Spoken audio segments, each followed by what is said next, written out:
How is he only a 90 overall? You have Richard Sherman, some old man who can't run for jack. You need to put respect on Zach Ertz's name and a bunch of other tight ends that should be higher than Rob Gronkowski. The man hasn't played since 2018. He's not going to be the NL MVP. And then he goes onto an Instagram live where he seems to have been under the influence, smoking a cigar. I don't think MVP is indicative of the best player in the league. Hello, everybody. Welcome back to Go Chat. We're here for episode 45. We have the World Series to discuss, but first we're going to talk about the GOAT of the number 45. I'll start with you, Mike. Who's your GOAT of the number 45? For the GOAT of the number 45, I got to go with my man, Pedro Martinez. This guy was one of the best pitchers of the 2000s. He's a 3-time Cy Young winner, 8-time All-Star. He won the ERA title 5 times. He also won a World Series in 2004. I think it was with the Red Sox. Yep. And this guy was just absolutely unstoppable on the mound. He's a part of the 3,000 strikeout club. Career ERA of a 2.93. Pedro Martinez was one of the best pitchers of his generation, so I got to go with him. That's a great pick, Mike. Who do you have, Matt? Yeah, that is a great pick, but I'm gonna go with Bob Gibson. He was the pitcher for the St. Louis Cardinals, MVP, 9-time All-Star, 9-time Golden Glove. He has an ERA title, a 2-time Cy Young, 2-time World Series winner, and he was also the MVP on both of those World Series, which is honestly phenomenal. And of course, he's a Hall of Famer, so I'm gonna go with Bob Gibson for the GOAT number 45. That's another great pick. Connor, who do you have? I'm going to agree with Mike here. Mike went down with all the stats, but Pedro Martinez is also one of the only pitchers in MLB history to actually be a Triple Crown winner for the MLB, which I think is most wins, the lowest ERA, and then the most strikeouts in the season. So, I mean, for him to get that feat is definitely one of the top of the line things that you could ever do in an MLB pitching career. So Mike said the other accolades, but just to add on to that, I would say Pedro Martinez is the GOAT number 45. Well, that's a great pick. Pedro's great, but I am going to agree with Matt on this one. I'm going to go with Bob Gibson. His career is unbelievable. Matt, you gave a lot of the stats, but he had an 89.2 career WAR, clearly a Hall of Famer, MVP, 2-time Cy Young winner. He won 2 World Series with the Cardinals. He was just outstanding. 5-time Gold Glover. I mean, that's really impressive as a pitcher. So he could feel. Oh, wait, no. 9 times. Guys aren't great. It's 9 times. All right. That's pretty incredible. And he was just the best. And you gave the stats, Matt. Bob Gibson was great, so I have to go with him this week. I don't think there can be any argument here, but I mean, both these pitchers were some of the top ones in the MLB, let alone wearing number 45. And I also just want to send out condolences to anyone close that with Bob Gibson, as he did recently pass away. I think it was within the last month or so. So condolences out to his family, friends, anyone who was still close with him. I think that wraps up another great GOAT of the number. We're soon to be able to get to 50, and then we'll go into 50s. Maybe we'll see more athletes that we could, instead of agreeing, because that's just boring. We don't like to agree here. Probably first time we have Connor and Mike agreeing. I know it was weird. It was weird to say I agree with Mike. I mean, sometimes I agree with you on Sam Darnold. Other than that, not at all. Yep. All right. I think that wraps up this segment. Let's head right into our World Series preview. Tommy, get hype. I'm hype. Welcome back to Go Chat. We are now going to be talking about World Series preview. Obviously, we had the Tampa Bay Rays versus the Los Angeles Dodgers.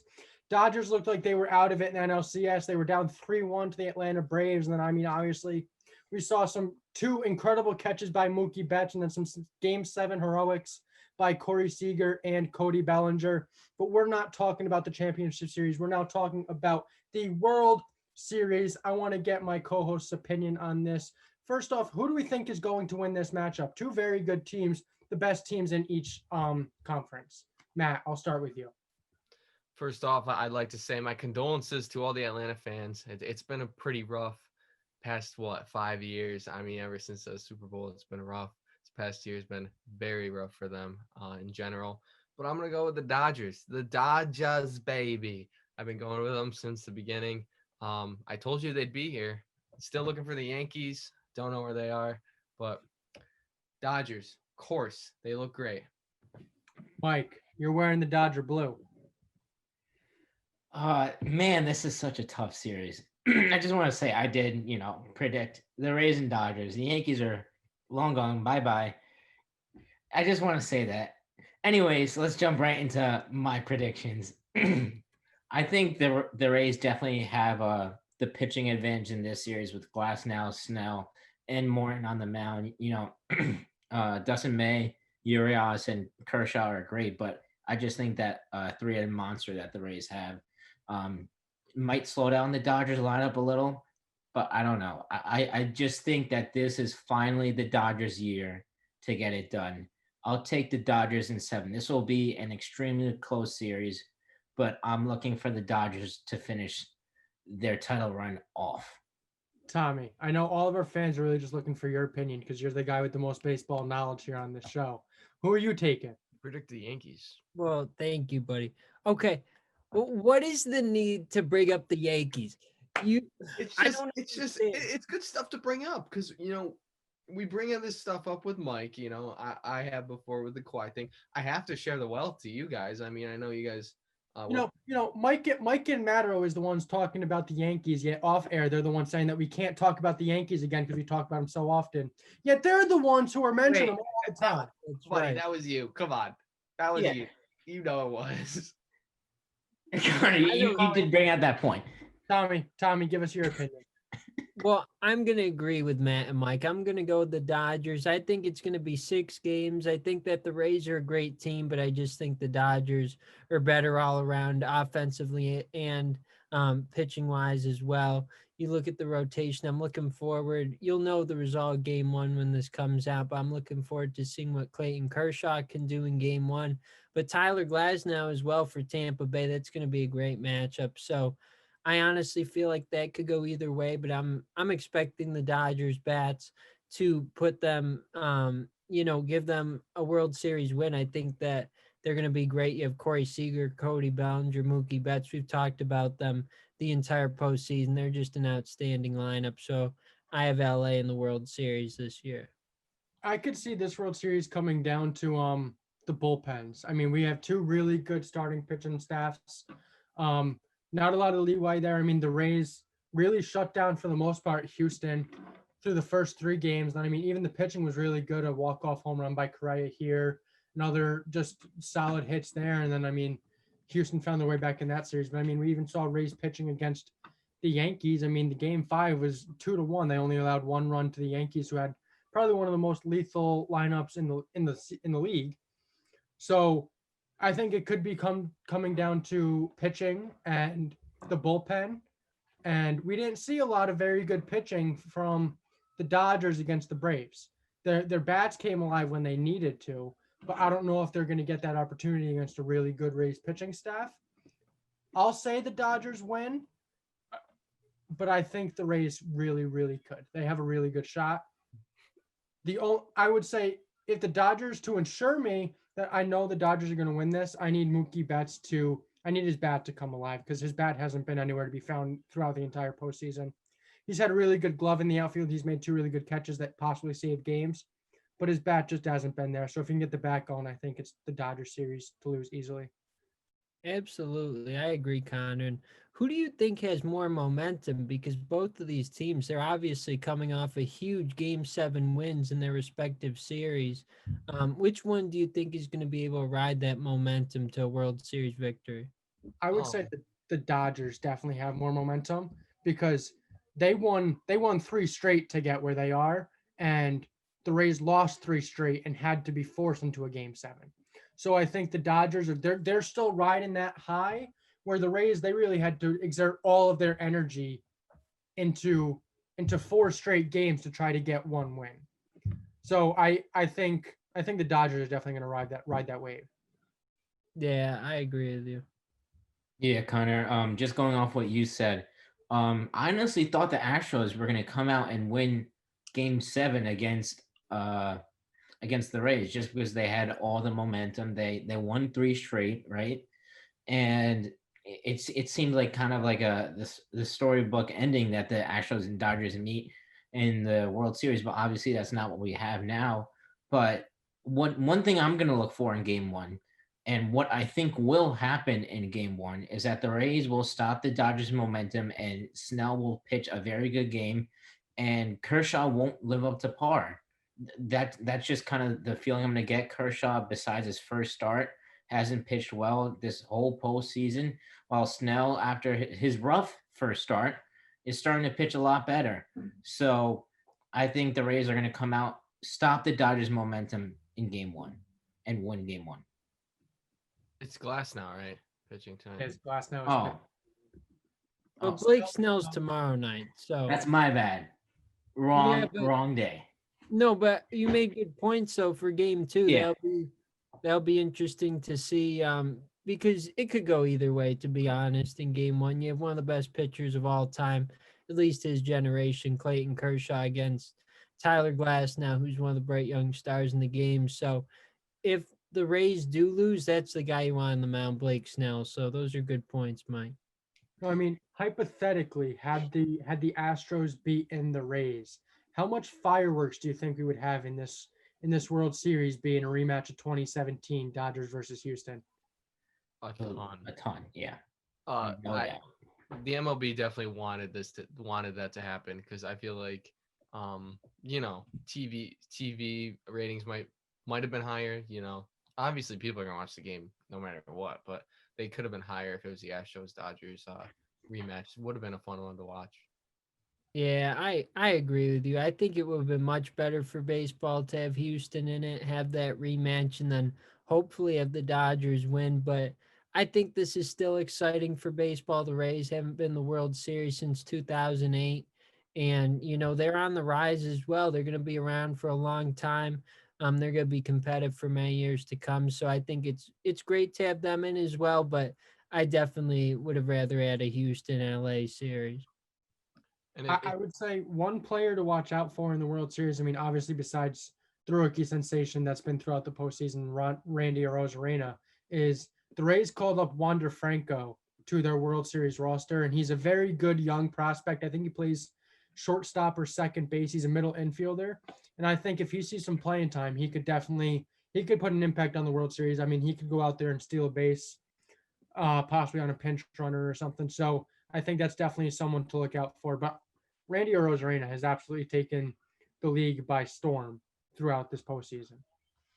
Mhm. Absolutely. He's been great. And you saw what he was able to do. And it's not just the ALCS, right? We saw him do it in the wild card series, obviously against the Yankees in the ALDS. So he's been great the entire postseason. So unfortunately, he helped defeat the Yankees, but I'm glad to see him playing so well. And he won the ALCS MVP, right? So that's a great story for the game. And hopefully he keeps it going through the World Series. 6 home runs in 7 games is something pretty incredible. Yeah, that's great. One thing I want to point out that, just a thought and a question that popped into my head. The Dodgers have been playing at the Texas Stadium for the NLCS, right? While the Rays have been all the way out in Petco Park, if I'm not mistaken, right? So, do we think that the Dodgers will have an advantage having been in that little bubble in Texas for an extended amount of time, while the Rays are just getting into it and have to adapt? Do you guys think that's going to affect their play, or will the Rays be able to overcome that adjustment? I don't think we can answer that question until we see game one and see how they react. I mean, obviously, they did have a little bit of a break here this past weekend. And then yesterday on Monday, they weren't playing. I don't know. It'll be interesting to see if they come out and are getting. I wouldn't be surprised if they had a couple errors due to the field, the quick change, and the Dodgers come out and they play well. I mean, the field isn't going to do anything with their bats or anything. I would say it definitely reflects more on their fielding. I mean, you hit a ball to hit a ball. It doesn't matter where you hit it. But the fielding could definitely be affected. Yeah, I think you make a lot of good points, and I think that the Rays will be okay. They did have an extra day off because they finished on Saturday. Dodgers finished on Sunday. But I think it's a great point, Connor, about the fielding, right? Because this is a brand new stadium. So the Rays have never played in this stadium ever before. And the Dodgers, they've been playing in it for a series, like you said, Mike. So I think there is definitely an advantage there. Anytime you're going to a new ballpark, you gotta learn the dimensions and everything. So I think the Rays will be okay, but I certainly do think it could play a factor. All right.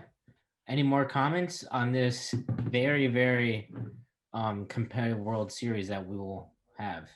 Are any of us buying a ticket for $520? I'll go if you Nope. want. You already know, everyone. So hit that subscribe button. We're just 4 kids with a dream to go to the World Series, right? Yeah. Merch link in bio soon, right, Tommy? Yes, that's right. All right, that kind of wraps up this segment. Let's head into the next one. We are back with Go Chat. We have a quick segment. The Miami Dolphins named a new starting quarterback. They're getting rid of Fitzmagic, and they are putting in Tua Tagovailoa. It is Tua time, people. Strap in your seatbelts. Tua is going full blast for the AFC East. The Jets are awful. The Bills, they've been losing 2 straight, and the Patriots lost to the Broncos. They are going all in for Tua.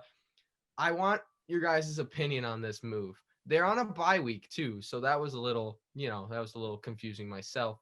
But Connor, you saw Tua play.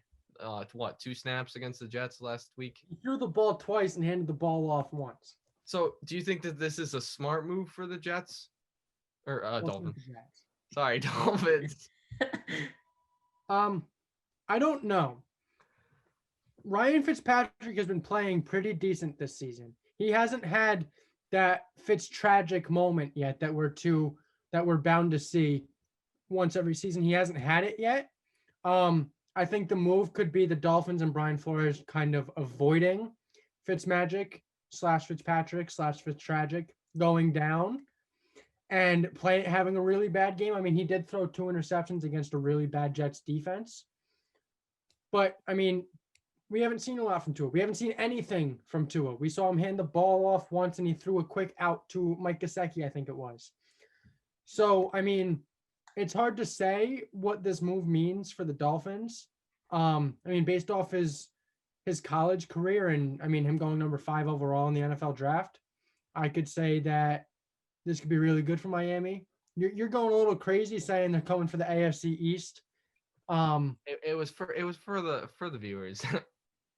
Yeah, well, I'm sorry to let down the viewers, but I'm not going to be as optimistic as Matt, and I'm going to say that the Miami Dolphins are still probably going to finish 3rd in the AFC East. I mean, maybe even 4th. The Jets are on the rise. I'm kidding. No, they'll probably finish 3rd. Buffalo is still going to win that division, but it's going to be interesting to see Tua out on the field. Mike, what do you think? Listen, I love Tua. Tua, he is just He's a top 5 quarterback in the NFL, guys. I mean, instantly. Call him Dak Prescott 2.0. I wouldn't necessarily say that, but if he turns out to be the left-handed Dak Prescott, he'll be in good shape. Anyways, based on his college resume, and it was an unfortunate situation with the whole hip injury and stuff like that. But if he didn't have that injury, we are talking about him in contention for the number 1 pick, in competition with Joe Burrow.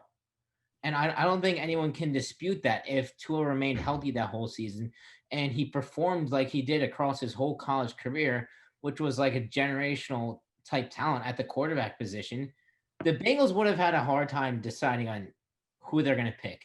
And I think now is the perfect time for the Dolphins to insert him under center and to take Fitzpatrick out. I think this was the plan all along for the Miami Dolphins to wait until their week 7 bye. So Tua has 2 weeks to prepare to really sink in that he's going to be the starter of the Miami Dolphins. And I think he's going to come out and absolutely light the league on fire for the rest of the season. And I wouldn't be surprised if the Dolphins, they sneak into the playoff race. They are 3-3 right now. 3-3. The Dolphins are not a horrible team. We saw. They're not a playoff team. Hold on. We saw the Patriots lose to the Denver Broncos. After Cam Newton was off, he was. Oh my God. Hold on. Cam Newton was back, and they still lost to the Denver Broncos, right? And the Broncos have countless players on IR. It was not a good showing for the Patriots. Do I think that's going to be the tail of the rest of the season? No, but it's a sign of worry. The Bills, and I still think they'll win the division, but they aren't playing like how they did it in the beginning of the season. So do I think the Dolphins can sneak in, maybe, into a playoff spot with Tua? Absolutely. Tavi, what do you think about this? Yeah, I don't know if I would say that this move is going to put him into the playoff race, but I think it'll definitely help him. I think we all saw what Tua was able to do in college with Alabama. I think he's an outstanding quarterback, and I think it's a good move. You know, they'll give him some playing time, and it'll be interesting to see how he does. I'm sure he'll do well, but I don't know if this is going to be the move that quite gets them into that playoff picture. We'll see. Maybe it could. But I just think that overall as a team, they're a little ways away from making it to the playoffs. But I think it's definitely a step in the right direction. Yeah, I think that this was the perfect time to insert Tua, like Mike said, with the bye week. You know, it was kind of confusing. The only reason why I say it was confusing is because they announced it literally the day after Monday Night Football. So that was what was confusing for me, but I think it's right. We saw him, take a few snaps at the end of last game. But I'm a huge fan of Tua too.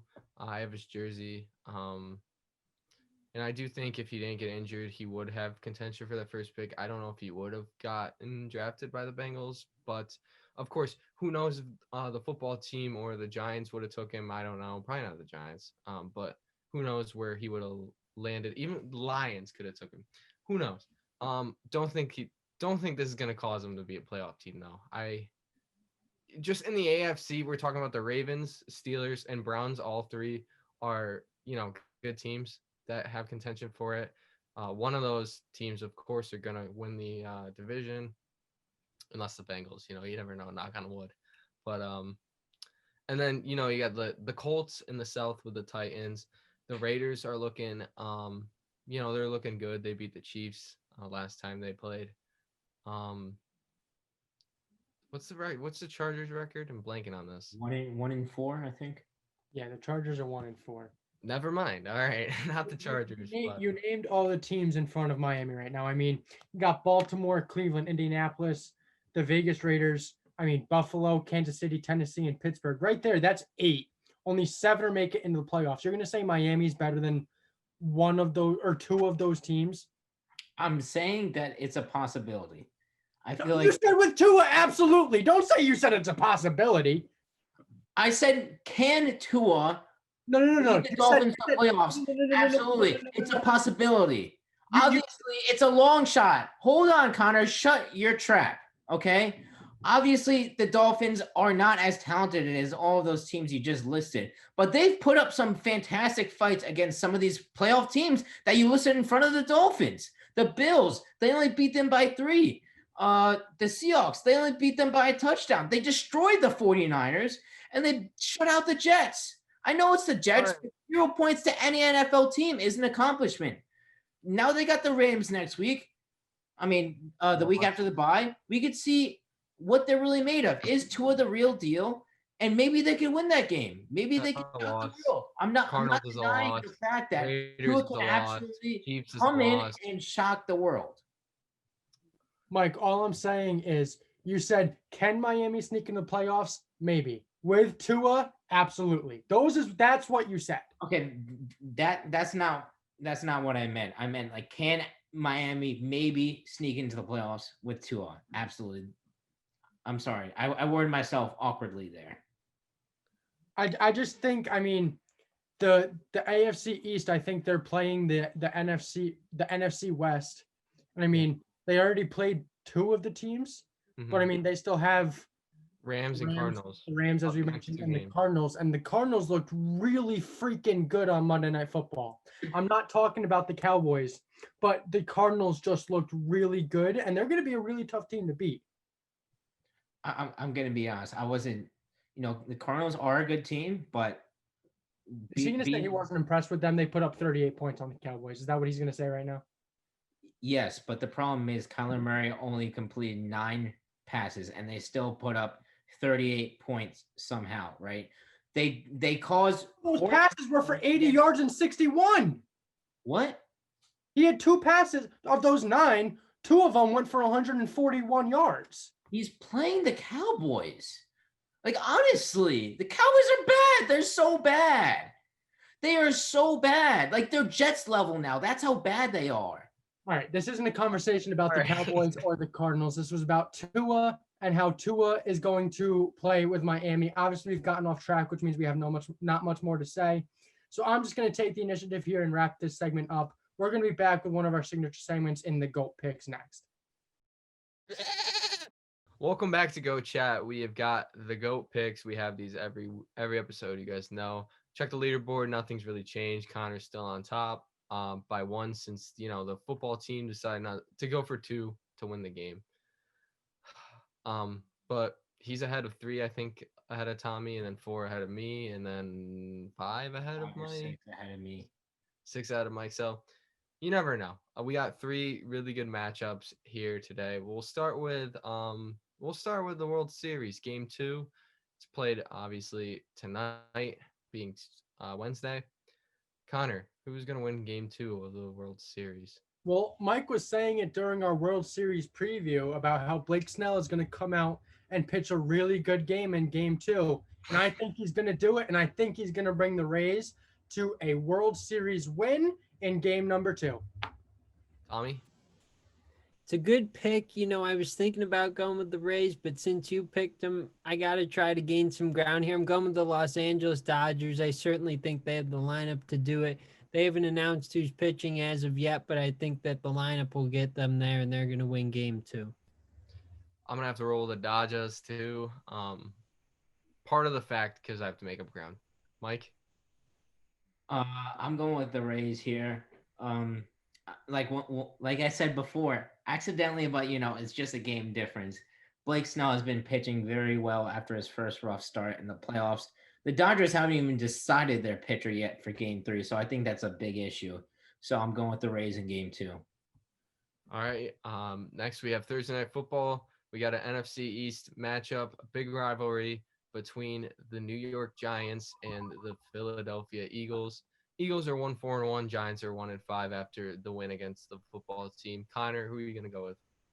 As much as I want to go with the Giants again here, I'm going to roll with the Eagles. I think the Eagles had a really good second half push against Baltimore. We've seen a lot of good second half pushes from that team. I think they come out against the Giants defense and have a good first half and then continue that into the second half and get a Thursday Night Football win. Tommy? I agree. I'm going to go with the Eagles. I just think that they're a better overall team than the Giants. Don't have too much to say about it, but I'm going to go with Philadelphia. I'm going to go with the Eagles too. You guys already know my thoughts on Danny Dimes, but even though Sanders is out and Ertz is out, the Eagles haven't had a healthy lineup since day one. They haven't had any of their starters really. So if any team can do it, honestly, Richard Rodgers and Jason Kroom will come out and somehow find a touchdown. Maybe some practice squad guy like Travis Fulgham. Yeah, like Fulgham, practice squad guy. It's next man up in Philly, and I think they're gonna get the job done. Mike? I'm going with the Eagles too. Whatever. All right. The final game is the Big Ten opener on Friday. The Wisconsin Badgers, ranked number 14, against the Illinois Fighting Illini. That's honestly the stupidest name ever. Connor, who are you gonna go with? Yeah, Wisconsin's favored by 20 points, and I see them covering that. I'm going to go Wisconsin.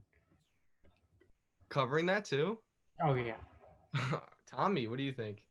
I agree. I'm going to go with Wisconsin. I don't know if they're going to cover the spread, but I'm going to go with Wisconsin. Of course, I got to go with Wisconsin. I got the jersey here, no name. I wish it was TJ Watt, but Wisconsin, can they win the Big Ten? I don't know. Connor's little Ohio State Buckeyes. I'm not a huge fan of them, but No Wisconsin. chance they win that Big Ten with Justin Fields and Ohio State there. Justin Fields is trash. Yeah, he's quiet. Look at that. Those Aaron Rodgers, we saw that on Sunday. What? Those Aaron Rodgers, we saw that against Tampa Bay on Sunday. If we want to throw jabs at quarterbacks, I mean, I'm down. Actually, fun fact. I know we're getting off task, but out of Rodgers just thrown 3 pick sixes in his career, 2 of them were in Tampa Bay. I just think, one was this past weekend. I just thought that was a nice tidbit I learned today. Yeah. I mean, it's kind of like poetic justice after all the smack you talking about Tom Brady last week.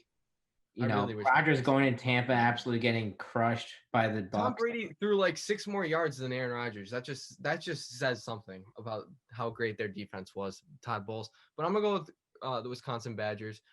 Graham Mertz. I hope he's gonna come in, take over for Jack Cohn, who had to have surgery. I'm thinking highly of this team, Mike. Yeah, I'm going with Wisconsin. They're just the better team. All right, that finishes up Go Picks. We got a little off task. You could blame that on Connor Wood, but of course we got the Go of the Week coming up next, so we'll see you guys there. Welcome back to Go Chat. We are back with the Go of the Week. We had a good week last week. Of course, I got the win with Chase Claypool. So if we look at the leaderboard, I'm up with 7. Connor and Mike have 6, and Tommy, what's going on, buddy? I don't know. It's not my fault that people don't want to vote for baseball players. I think I should win this week, but I know that I won't because, nobody likes baseball here, which I don't understand. But give your guy. Let's hear your spiel why you should win. Yeah, I'm going to go with Corey Seager because he won the NLCS MVP. I don't know if anybody else can top that for the Go of the Weeks this week, but he hit 310 the series. He had 5 home runs, 11 RBIs. He was great, and he was a big reason why the Dodgers were able to come back and come back from that 3-1 deficit and win the National League title. So I think that Corey Seager is more than deserving because without him, they wouldn't be in the World Series right now. And I just think you have to recognize how good he was in that series. Very, very moving speech, Tommy. I wish you the best in the That voting. speech is going to get Tommy 3 votes. I'd say 2. Jeremy Goldstein and someone else. Thank you, Jeremy. The over-under at 2.5. All right. Connor, who's your Girl of the Week? I'm going to go with the killer of the Dallas Cowboys, Kenyon Drake. 20 carries, 164 yards, and 2 touchdowns against Swiss cheese, pretty much. Kenyon Drake's my Go to the Week. Mike? I'll go with Matt Ryan right here. He finally got the Falcons' first win of the season with a blowout of the Minnesota Vikings. I know the Vikings were heavily favored coming into this game, and Matt Ryan shut up everyone. He had a 75% completion percentage, completing 30 out of the 40 of his passes, almost 400 yards, 4 touchdowns, and a QBR of 92.5. That's near perfect. He was absolutely fantastic, and he was by far the biggest reason the Falcons were able to defeat the Vikings for their first win of the season. Great picks, guys, but I'm going to have to go with King Derrick Henry for his performance against the Houston Texans. That game went into overtime. 212 yards, 2 touchdowns, 2 receptions, and 52 yards. I'd also like to point out the fact that he has 3 200 rushing yard games since 2018, and the rest of the NFL has 3. This guy has taken the league by storm in the past couple of years, but this past week was amazing. Guys, look at me. Fans, viewers, if you're watching this, were you affected by Derrick Henry this week? Was he on your fantasy team? Connor, how many points did he get? I know you had him in one league. 40.2. There you have it. That is GOAT material right there. And Tommy, you're not going to win. Well, thank you. Why are we so mean to Tommy? Let's not forget that he was destroying us. I mean, we did take the lead back, but Tommy, I don't know what to tell you. I honestly don't. Just Well, like Mike went from let's not be mean to Tommy to I don't know what to tell you. I mean, here we go circling again. Man, there's a bunch of helicopters in here. I know, we're all around Mike's room because all he does is just fly around in circles like propellers. All right. Any final jabs? Any final things to say before we end this episode? Them Cowboys looked really good on Monday Night Football. at least we have a win. I mean, I don't care. The Jets suck, but I mean, The Cowboys suck too. Huh? I honestly hope we tank and get like a top 5 pick. I want the football team to win this division. Screw the Eagles. Screw the Giants.